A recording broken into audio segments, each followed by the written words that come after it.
இவர்கள்தான் தூய்மையான ஆட்சியை மாற்றத்தை கொடுக்க போகிறார்களாம். பாண்டிச்சேரி தொகுதியெலாம் பார்த்தீங்கன்னா நம்ம தமிழ்நாடு பஞ்சாயத்து தொகுதி எந்த அளவுக்கு இருக்குதோ ஓட்டு இருக்குதோ அதை விட கொஞ்சம் சற்று ஏறக்குறைய இருக்கும், அவ்வளோதான். அப்படியாப்பட்ட பாண்டிச்சேரியில் சீட்டு தொகுதி சீட்டு கொடுக்கறதுக்கு 4 கோடி வாங்கிட்டு சீட்டு கொடுத்துருக்காங்களாம். இது வரைக்கும் கஷ்டப்பட்டு உழைச்ச கட்சிக்கு உழைச்ச தொண்டை ரெண்டு கதறான். இன்னைக்கு துண்டு அவன் போட்டிருந்த பனியை சட்டை எல்லாத்தையும் கைட்டு கொண்டாந்து கட்சி தலைமையில் ஒப்படைச்சிட்டு போகிறான். இதுதான் நடக்கிற நடக்கிற உண்மை யதார்த்த நிலை இதுதான். இது நல்லா தெரிஞ்சுங்க. உங்களுக்கு மட்டும் இல்லை, பாண்டிச்சேரியில் மட்டும் இல்லை, தமிழ்நாட்டிலையும் அதுதான் நடக்கும். கிட்டத்தட்ட அங்கே பாண்டிச்சேரியில் ஊராட்சி அளவுக்கு தான் ஒரு தொகுதி அப்படின்னு சொன்னீங்கன்னா, இங்கே கிட்டத்தட்ட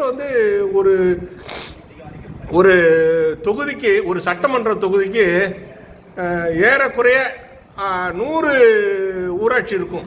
ஏறக்குறைய ஒரு 100 ஊராட்சி ஒரு சட்டமன்ற தொகுதியில் இருக்கும்.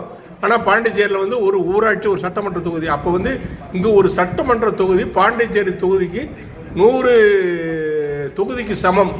அப்படி இல்லைன்னா கூட 80 தொகுதியினோட கணக்கு வச்சுக்கலாம். இதுதான் கலை யதார்த்தம்.